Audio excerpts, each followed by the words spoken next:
Hello everyone and welcome again to my channel. Today I'm gonna show you how to handle a big PCB project, like a complicated PCB project as shown. And you can see we have a lot of modules. It's more like a motherboard, though it's not. But you can see we have a lot of modules and some complications in the connections. And we have this weird shape. We have some modules with V-cuts, several modules that can be actually separated from each other. And the goal of doing this is to simplify a big project. So in this project, I will explain what is it later on. This project, as you see, it's a big one. I think should be like maybe in excess of 30 centimeters in length. And you can see the batteries just to put things in perspective. So such projects are challenging, especially if you work on your own when this project, so you don't have a team to revise everything. So you need to make things go efficiently in terms of production and later in assembly and the usage of the board itself. So what I'm trying to explain here is how to handle such big and complicated projects in a way that you reduce the costs and reuse what's not working of your modules. Also, if you do your projects or some certain types of projects in this manner, modular and flexible manner, like you can simplify the project, make it useful, and I will explain this. So first of all, let's talk about this project. This one is a multi-effect. Let me reset the view. Yeah, this board is a multi-effect signal processing unit, otherwise known as a pedal or SEU, SPU. This stands for sound effect unit or signal processing unit, and it's intended to use for electric guitars and maybe electric basses as well. So if you know that something about me, though I stopped working in this field long time ago, I was working in electric musical instruments and their accessories. So this is the last thing I ever did before suspending that business. So anyway, the purpose of this module is we take the guitar signal in from the right side through this port here. It's a 6.5 millimeter jack. Okay, and then we process the sound using several modules. So you can see like this is a preamplifier here. We have a distortion module and then overdrive module. We have another here equalizer, and there is a noise gate function, and there is an output amplifier.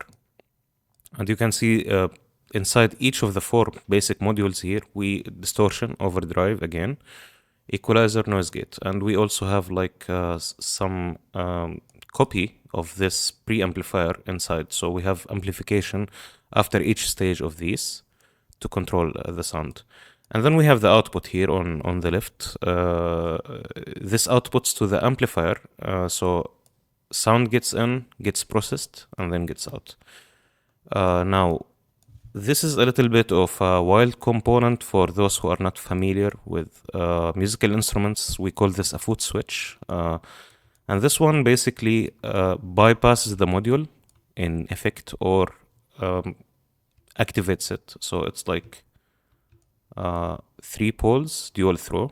Okay, so we have 3 lines going in and switching to both sides. So these lines are input, output, and the power to the module. Right, so on top of that, we have these sliding effects, and unfortunately the 3D is not exactly accurate, but you can imagine I will show photos later on in this videos. So we have this adjustment for audio here for the preamplifier, and then we have like the gain of the distortion and also the volume, the output amplification. Again, same for overdrive. For the equalizer, we have bass, middle, treble, and output gain. And for noise gate, I think we have the attack release or the sensitivity, and we have the threshold. Anyway, I don't want to go technical in how does work. The focus here is just the PCB, so let's just focus on our topic. We have also output gain and output gain, master output gain for the entire pedal. Now, what do we have here? So here is where all the additionals, the add-ons in my pedal to other pedals. So let's see what do we have here. We have a powering terminal output. So we have like input DC charger, 9 volt, 12 volt, whatever it is.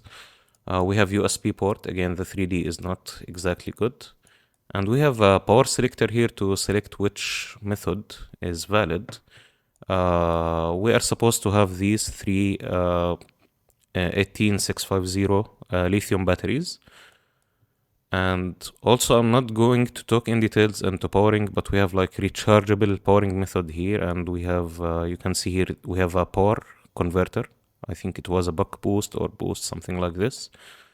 And there is a space here to put 9 volt batteries, so you can actually have everything. You can charge using DC or 5 volts, you can use the rechargeable, or you can use the 9 volt.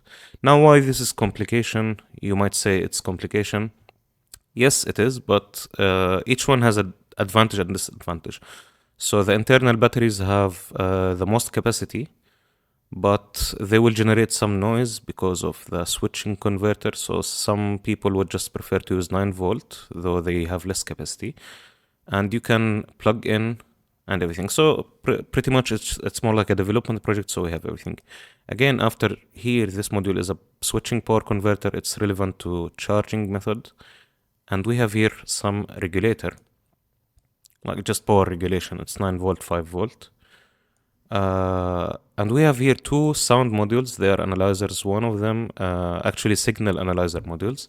So one of them is analyzes the voltage. So it tells you how much is left in the battery. So, and the other one tells you about the output signal. And you can see both of them are linked to some LEDs here. If I zoom in. So we have some voltage LEDs. We have other LEDs. I think this one is the master switch. Also, I will show a picture of how the casing would look like in the end. And we have like for charging LED and which powering method is active. So we have everything indicated to the user nicely. Now we have here a signal analyzer for the output voltage, or actually the sound. So you can actually nicely see the output here analyzed on 10 LEDs, and that's really nice. We also have here like a professional audio amplifier. So you can actually output directly without using an amplifier to either an auxiliary output, a speaker. This is a speaker terminal, or you can actually use it 6.5. So it's just a wild option in this pedal. And as I said, it's just an experimental project, so I had to do everything. Now, here is the point. This is an experimental project, so some of these modules might not actually work, and some of them might not be necessary. So if I do them in one solid layout, that will be a big problem. So what I did here is actually separated these modules so I can separate them. So once again, just to make sure you understand the topology of this, this is like the top level schematic. And you can see we have power management, audio auxiliaries, I talked about them, top panel, which is like the interface, the LEDs, you have the back panel and power connections. So here, let me talk about the first step before I go into layout. What you want to be is to be super organized in this project. So we can see here we have a very strict hierarchy, maybe 3 level. Yeah, at least 3 level of hierarchy. So we have like top level. We are specifying here the modules, the main modules. So we have back panel, power connections, again, top panel, and we have like the processing core here, and you have the signal jacks.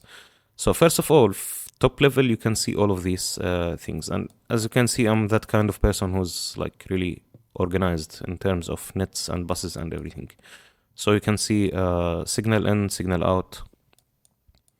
Everything is named really well. The VC, the ground, everything has a meaning. So even if I leave this project for some time and this happens and I go back, I still can understand what happened here. So USB DC plus, DC minus. I can tell this net is for USB and DC.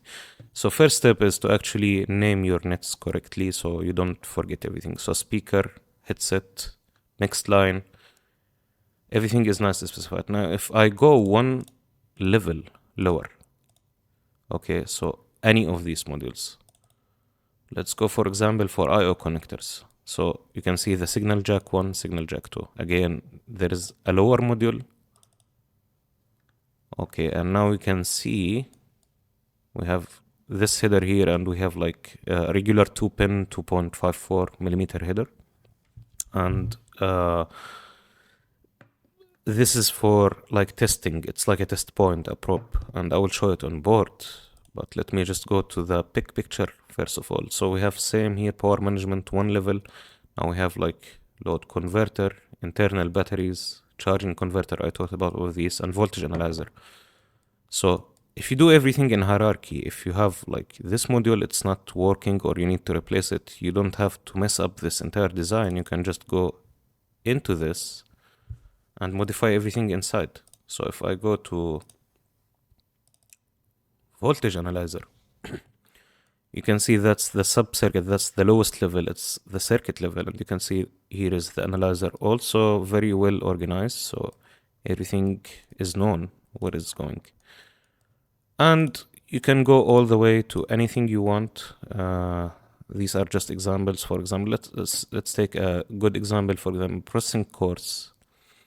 Okay, so we have the input, I call them delta, omega, tau. So this distortion, overdrive, equalizer, and noise gate. So if I go inside the distortion, I have the sub-circuit finally, the like the lowest level. Let's check like the noise gate, because the noise gate, I think it's the most complicated one, sort of. So you can see. Now, so first step is, first of all, organize everything in hierarchy. So as you can see, there is some sort of hierarchy here in the layout. It should also reflect in the first place in the schematic. You cannot even do such a big project in one sheet, okay, regardless of how big it is. It's also good to work, like if you are working in a cross-functional team and everybody's doing something, it's a good idea to, one of these guys can make one part, you can put them all together, depends on your role in the team. Now, just to put things into perspective, here's the 2D view, and you can see the connections. I cannot compare them to like a motherboard or high-speed board, but still you have some considerations in audio, and you still have some sort of a complexity here. So even though it's still, I rate it like a medium difficulty project, it's still sensitive, and you need, like, you see there are a lot of connections, and everything has to be really nice so it can work well. Also, if you can see, like, in analog audio in particular, it's really important to take care of traces, reduce the loops, all of that. Reduce the layer transition so you can reduce noise and pretty much everything else.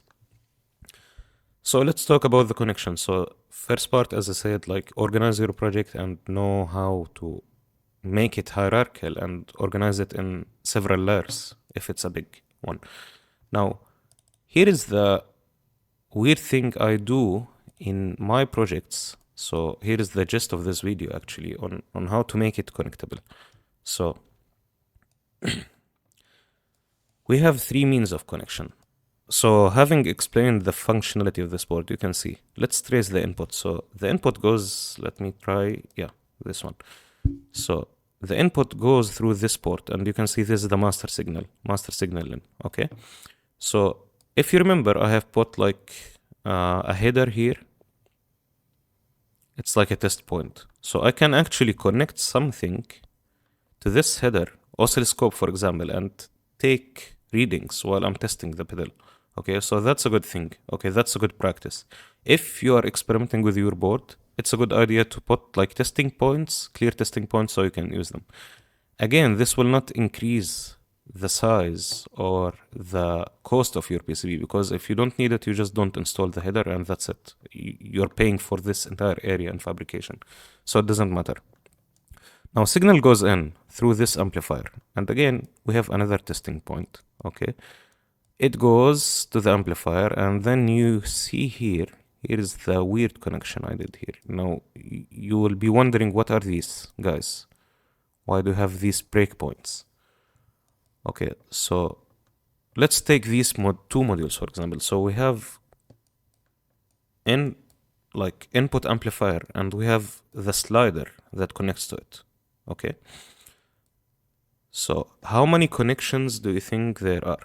Like how many ways of connecting? Okay, there is the obvious one, and you can see it in the breakboard. We have output line, they are transitioning through the back copper, and then to the front copper and to the slider. But we have actually three means of connecting them. So first one is this one. Okay, this one is assuming that the board will be installed intact as it is in the casing, in the packaging. But this is not the case. Actually, this one is actually gonna be broken, and this will, as you can see, I have mounting holes. This will be like installed inside the package on the top side, and this one will be on like the bottom side of the package. So this one is just for testing, so I don't make wires, and it's like the most reliable connection. No noise, nothing. Okay, so this is one type. Now, the second type, you can see an identical header, 4 pins and 4 pins here. If you trace the circuit here, you will see that we have like, here we have the same exact pins. So we have ground, I out, and LV3. If you trace it, it's the same lines, and it's also connected to this. So what does this mean? Actually, if I'm gonna cut this off, and I will have to like separate these guys separately, I can still connect these using just wires or maybe just jumpers, and this is good for testing. It's not the best practice in terms of noise, but it offers you flexibility. So that's method number 2. Okay, so this method is for the primitive testing to keep the board intact in one piece. This one is actually for a further type of testing. And here's the good thing, actually. If you don't need the slider for any reason, and I will show the case later, if we are going to install like normal potentiometers, you know them, I believe. If we are going to install one of these guys and like cancel this entire module, I can use these to also like wire some wires and like make it connect to the potentiometer. So this is another flexibility dimension of the design. Now, none of these are actually practical for the end product. So for the end product, I have like an FPC flat cable connector. So you can see this. I'm not sure if it shows up really well, but I will have to show pictures later. So we have an FPC connector again. It's connected to the same guys. And then if you go to the slider and you go back here, you have flat connector. So this is pretty much what you see in motherboards and PC. They have flat connectors, and it's like the most compact method, and it's almost as immune to noise as PCB. So it's a really convenient option. So you can see we have one on back and top, and the thing is that this one, like this slider part will be up, and this one is gonna be down, so the connector goes between them. Now, this is like 3 methods of connection, but there is a 4th method I did not use. In the beginning, you could even do these breakpoints as flex PCB, okay? So this is gonna result in a flex rigid PCB, and I have made that version before. Flex PCB would be the most convenient option, but unfortunately it's like for a first prototype it's too expensive to make, and in real life applications you have to mind the cost of your product. So I don't want my product to be very costly. It's not worth using flex PCB. So I can actually make the like 4th method, and then like I don't have to use FPC at the first in the first place. So again, as I said, this is an experimental product. So I can test everything, and then when it is fine, if I have no problem in cost, I would make it flex rigid. Okay, but you can see like This is maybe costing 300 USD or something, minus shipping, taxes, all of that, minus components, and components are very expensive here. But if you make it rigid flex, maybe it will go like 2 times or three times the price. So it's a wise idea to test your design first, make sure everything is working, and then you can finalize it into the final product. Now, the same 3 concepts are applied everywhere. So you can see here, if we go here, same. We have the header, okay, we have the flat connector, and we have the PCB breakpoint. So you can do pretty much everything. You can separate all of these modules everywhere. So you have same here. We have like these identical headers.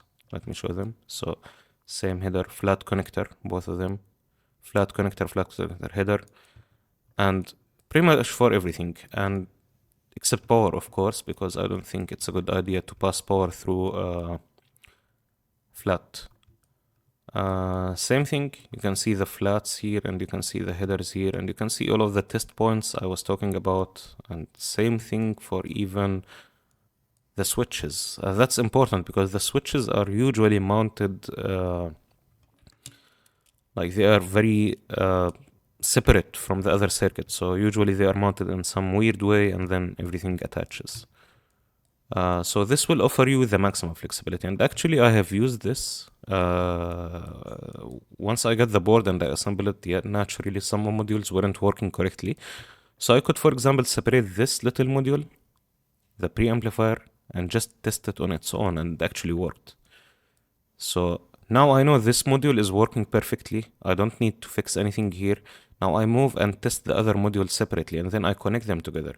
And eventually I will end up with the big design without losing anything. So here is the thing you need to know about these pedals. So this is called a multi-effect pedal.